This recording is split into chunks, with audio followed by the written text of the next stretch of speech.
Hey guys, and welcome back to my channel. Today's tutorial is going to be a very short one, and it's not really too much of a tutorial overall. It's going to be just showing you guys how I like to do my RAW adjustments in Lightroom. So a lot of people have been actually asking me recently how I do my RAW adjustments and if I do them. And I do RAW adjustments. I generally do them through Lightroom. I don't really use Camera Raw anymore. I just find it so much easier to sort out my photos using Lightroom, so that's where I like to do it from. So first off, I would import all of my photos into Lightroom, and I might even do a video on how I categorize them and how I tag them, maybe in another video so you guys can see my process and my workflow. But first off, I would import my photos into Lightroom, and then I would start to make my RAW adjustments pretty much straight away. So the first thing I'm just going to go over is the color profiles in Lightroom, because as far as I'm aware, this is a little bit newer of an option. And it automatically goes to Adobe Color on my computer. I think there might be a way to change this so it doesn't do that automatically, but I haven't been bothered to check that out yet. But I want to show you guys the difference between some of the color profiles in Lightroom. So Adobe Color is the default. I personally don't use Adobe Color. I think a lot of people probably do, and I do think the color profile is very dependent on what you like personally. So a lot of people would think this is fine, and it does look pretty good with Adobe Color, but I actually prefer to have a little bit more of a slight pinkish tinge to my images, and I tend to use Camera Faithful. So I'm going to click on these 4 boxes over here, and that's going to bring up the color profiles. So you guys can see there's Adobe Color, Adobe Monochrome, Landscape, Portrait, Standard, Vivid, and then I've starred Camera Faithful as one of my favorites. And then you've got the Adobe Raw, as again just below, and camera matching below that, so that'll be different again, and you can use the camera matching ones as well. They then have artistic underneath that, and black and white as well, and modern. So there's lots of different ones that you can use. They're kind of more like, some of them are more like a filter than anything else. But in terms of what I like to use, I'm going to show you the difference between Adobe Color and Camera Faithful. So this currently is Adobe Color, and then I'm just going to run my cursor over Camera Faithful. I don't know what it is about Camera Faithful, but I feel like it has more depth in the image, and personally I prefer it for the skin tone. I really do think that it adds more depth and just kind of almost gives it a bit more of a crisper look.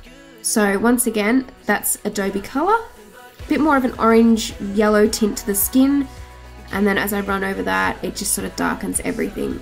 So the problem with using Camera Faithful, particularly with this shot, is it does tend to make the darker areas in the photo quite dark. So we're going to click on that and make sure we have Camera Faithful selected, and we'll close that. And we're going to adjust that dark area just in a second.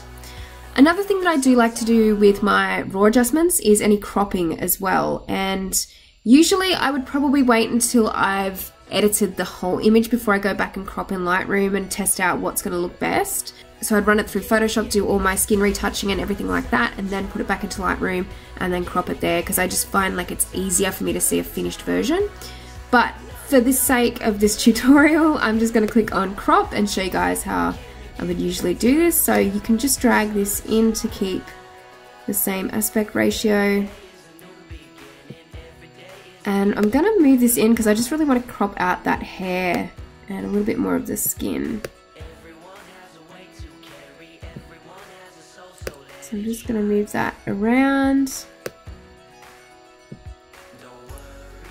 So I kind of, like, as you can see in the navigator over here, you can see sort of what's happening. But I kind of like that, so I might just make it a little bit bigger. Put it up a little bit. And hit enter. So if I'm still not happy with that crop, I can go back into crop and maybe just crop it in a little bit further on the pink there. And then hit enter again, just so we don't have that distracting little part up there. So that's basically how I would crop it. I would usually do that at the end, like I said before. But now we're going to get on to the adjustments. So in the darker area here, I really want to fix that up straight away. So I would use shadows to kind of brighten up that area a little bit more. So just a little bit so you can see a bit of the texture of the hair, not too much. And blacks as well should help with that, so just bringing that up a little bit. Then I would move down whites a little bit just to retain the depth in the skin tone a little bit. I usually bring up contrast a little bit too, not too far though. And you can sort of play around with highlights too, sometimes it's too much. Probably bring them down in this case just a little bit, and I can always pop them back out in Photoshop. I don't like to go too far with the editing with RAW because I do tend to do a lot of skin retouching in Photoshop, so I want to make sure that we're not going too far with the image. So just bring that down a little bit more. And then I would probably remove a little bit of orange from the skin tone, so just under the saturation tab down here, I'm going to remove a little bit of the orange. And then I'd be pretty much done. I'd just maybe add a little bit of clarity. So maybe moving that slider up just a little bit. And then for anything else, I feel like I could probably fix in Photoshop. So I just tend to do very basic adjustments, as I said, because I do quite a bit of editing in Photoshop. I do fix a lot of things there. So I would say the majority of my editing is done there, but I want to make sure that I've at least got a fairly even exposure. I could probably up the shadows even more on the hair, or you can actually use like a brush. So I'll show you guys what I mean. So if you click on the adjustment brush over here, and you can start to click and hold and sort of paint in over the hair, over the darkest areas. And then you can begin to make adjustments that way, so it just affects that area. So I'd probably bring up the shadows and the blacks just a little bit more.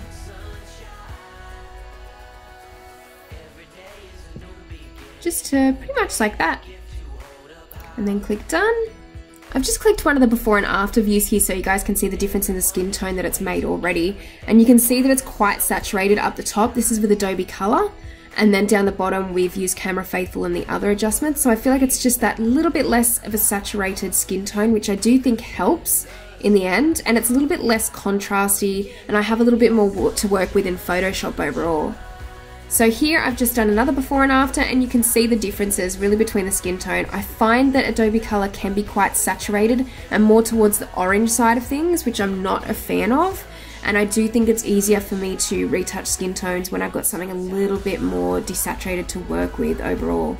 So everything else we can really fix in Photoshop. In terms of the backdrop, you can bring that saturation back. You could probably bring the saturation back even by going down here, and we'll go back to the original and then upping the magenta. And you can bring back a little bit that way.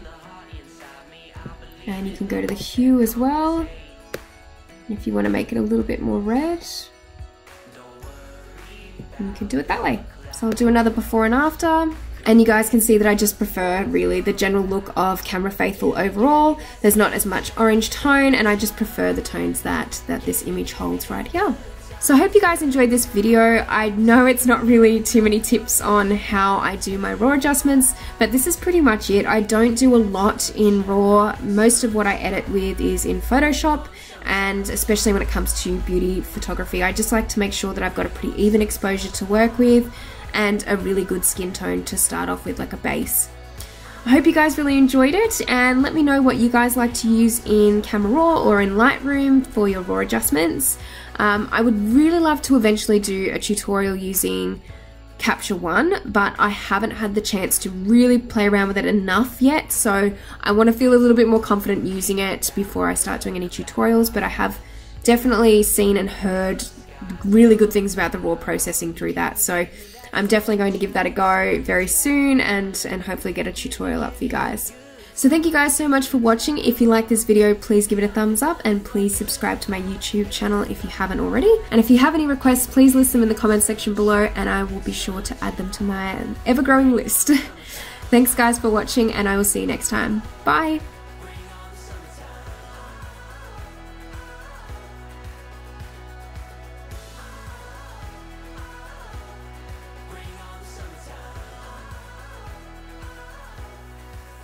On the summertime.